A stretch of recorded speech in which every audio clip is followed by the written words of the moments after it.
में सबसे बड़ा मानव निर्मित खतरा कौन सा है? एंटीबायोटिक दवाओं का जरूरत से ज्यादा इस्तेमाल और डॉक्टर की सलाह के बिना मनमाने तरीके से एंटीबायोटिक दवाएं लेना आज के जमाने में आपके लिए सबसे बड़ा खतरा है। इससे सुपर बग्स बनते हैं जिनके संक्रमण का कोई इलाज नहीं होता। मशहूर मेडिकल जर्नल द लैंसेट में एंटीबायोटिक दवाओं पर एक रिपोर्ट प्रकाशित हुई है भारत के बारे में, हमारे देश के बारे में, जिसमें यह लिखा है कि भारत के लोग भेल पूड़ी और चाट की तरह एंटीबायोटिक दवाओं का सेवन करते हैं। बिना सोचे समझे एंटीबायोटिक दवाएं लेते हैं और शायद वो ये सोचते हैं कि एंटीबायोटिक दवाओं से वो एक दिन में ही ठीक हो जाएंगे, शाम तक ठीक हो जाएंगे और अगले दिन काम पर चलने लगेंगे। इस विश्लेषण के आज 2 अध्याय होंगे। पहला, द लैंसेट के रिसर्च में क्या लिखा है, और दूसरा, जरूरत से ज्यादा एंटीबायोटिक दवाएं लेना कितना खतरनाक है और क्यों इतना खतरनाक है। शुरुआत करते हैं इस स्टडी के मुख्य बिंदुओं से। भारत के लोग एंटीबायोटिक दवाओं का जरूरत से ज्यादा इस्तेमाल कर रहे हैं और इसकी वजह से बैक्टीरियाज में एंटीबायोटिक रेजिस्टेंस बढ़ रहा है और वो पहले से ज्यादा ताकतवर हो रहे हैं। मतलब जो बैक्टीरियाज को मारने के लिए दवाएं ये बनी है, उन बैक्टीरियाज को अब इन दवाओं की आदत पड़ चुकी है और अब वो ऐसी दवाओं से मरते नहीं हैं। आपको बता दें कि एंटीबायोटिक्स दवाएं बैक्टीरियाज को मारकर बैक्टीरियल इन्फेक्शन को खत्म करने का काम करती है, लेकिन अब बैक्टीरियाज इनसे डरते ही नहीं है क्योंकि अब हर रोज ही उनका इनसे सामना हो रहा है, तो अब आदत सी पड़ गई है बैक्टीरियाज को। कोरोना काल में भारत के लोगों ने मनमाने ढंग से एंटीबायोटिक दवाओं का सेवन किया।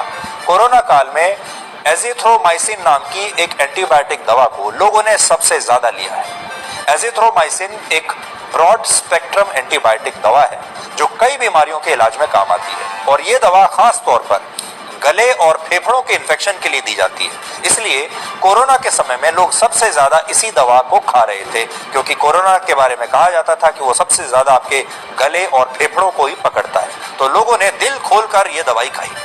लेकिन ऐसा करना गलत था क्योंकि एंटीबायोटिक्स का असर वायरस पर नहीं होता और कोरोना वायरस की वजह से होता है, यानी बैक्टीरिया की दवाई वायरस को मारने के लिए खा रहे थे।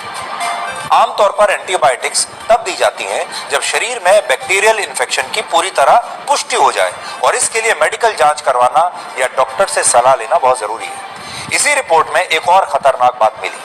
भारत में ली गई 44% ब्रांडेड एंटीबायोटिक्स ऐसी थी जिन्हें central drug standard control organisation ने, यानी जो हमारी केंद्रीय एजेंसी है इन्हें पास करने वाली, उसने मान्यता ही नहीं दी थी।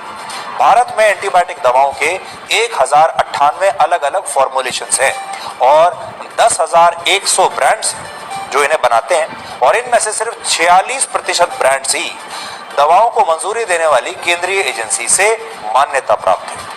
कई ब्रांड्स को केंद्रीय एजेंसी से मंजूरी नहीं मिलती, लेकिन इसके बावजूद वो राज्यों से मार्केटिंग लाइसेंस ले लेते हैं, यानी जब केंद्र से मंजूरी नहीं मिली तो राज्य सरकारों से मंजूरी ले लेते हैं और अपनी दवाएं बेचने लगते हैं। इसी तरह केंद्र और राज्य की शक्तियों के बीच इस भ्रम की वजह से दवा कंपनियां इसका भरपूर फायदा उठा रही हैं। जैसे हमने आपको बताया, अगर किसी दवा को केंद्र से मंजूरी नहीं मिली तो राज्य सरकार से ले ली और अपनी दवा बेचनी शुरू कर दी। इस रिपोर्ट में यह भी लिखा है कि वर्ष 2019 से पहले, यानी कोरोना से पहले, देश के ज्यादातर प्राइवेट अस्पताल मरीजों को जरूरत से ज्यादा एंटीबायोटिक दवाएं लिख रहे थे। जाहिर है कोविड के दौरान ये समस्या और ज्यादा बढ़ गई और हमारे देश में भी लोगों को ये हमेशा चिंता रहती है और वो ये चाहते हैं कि दवाई का असर T20 मैच की तरह होना चाहिए, अभी खाओ और 3 घंटे में ठीक हो जाओ। और हमारे देश के लोगों की एक और समस्या है, वो डॉक्टरों को भी उसी हिसाब से आंकते हैं। डॉक्टर ने अगर उन्हें कोई दवाई दी है और आप तुरंत उस दवाई से 1 दिन में ठीक हो जाए तो आपको वो डॉक्टर अच्छा लगता है, और अगर किसी डॉक्टर ने आपको कोई दवाई दी और आपको 3-4 दिन लग जाए ठीक होने में तो आप कहते हैं कि ये डॉक्टर ही बेकार है। इसलिए डॉक्टर भी उस दवाओं में एंटीबायोटिक दवाएं पहले दिन ही दे देते हैं। ज्यादातर लोग सोचते हैं कि एंटीबायोटिक दवाओं को बार बार लेने से कोई नुकसान नहीं होता, इसलिए जरा सी बीमारी होते हुए लोग बिना डॉक्टर की सलाह के लिए भी एंटीबायोटिक्स ले लेते हैं। नाम तो आजकल सबको पता ही होते हैं, गूगल सर्च कर लेते हैं। और हमारे देश में रिश्तेदार और दोस्त भी ऐसे होते हैं, आप जब बीमार होंगे तो आपके रिश्तेदार और दोस्त सबसे पहले आपको बताते हैं कि ये दवा ले लीजिए, ये दवा ले लीजिए, हम ये दवा लेकर ठीक हुए थे, और आप बिना डॉक्टर के ही रिश्तेदार और दोस्तों के कहने पर दवाइयां मंगवा लेते हैं। लेकिन लंबे समय तक बार बार एंटीबायोटिक्स लेने से बैक्टीरियाज रेजिस्टेंट हो जाते हैं, जिससे उन बैक्टीरियाज पर एंटीबायोटिक दवा का असर होना कम हो जाता है। इसे मेडिकल साइंस में एक गंभीर स्थिति माना जाता है। इसके अलावा ज्यादा एंटीबायोटिक लेने से पेट की बीमारियां हो सकती है, शरीर के किसी हिस्से में एलर्जी भी हो सकती है। एंटीबायोटिक के जरूरत से ज्यादा इस्तेमाल पर वर्ल्ड हेल्थ ऑर्गेनाइजेशन ने 2017 में एक रिपोर्ट जारी की थी, जिसमें लिखा था 12 ऐसे सुपर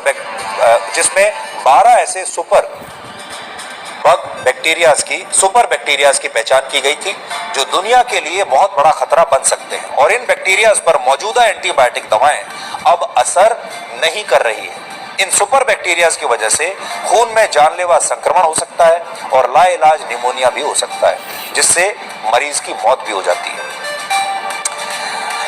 पहली एंटीबायोटिक दवा पेनिसिलिन की खोज वर्ष 1928 में हुई थी।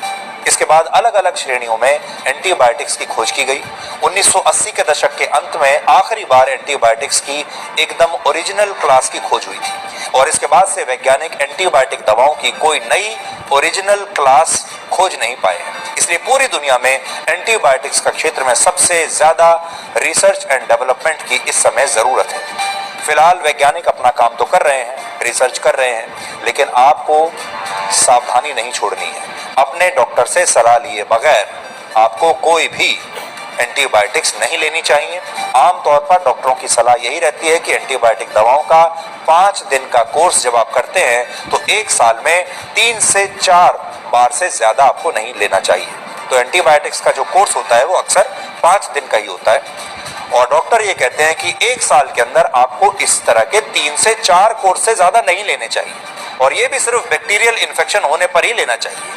डॉक्टर की सलाह लेकर ही आपको अब आगे से इस तरह की दवाई लेनी है। ये हमारा आज के विश्लेषण का सार है।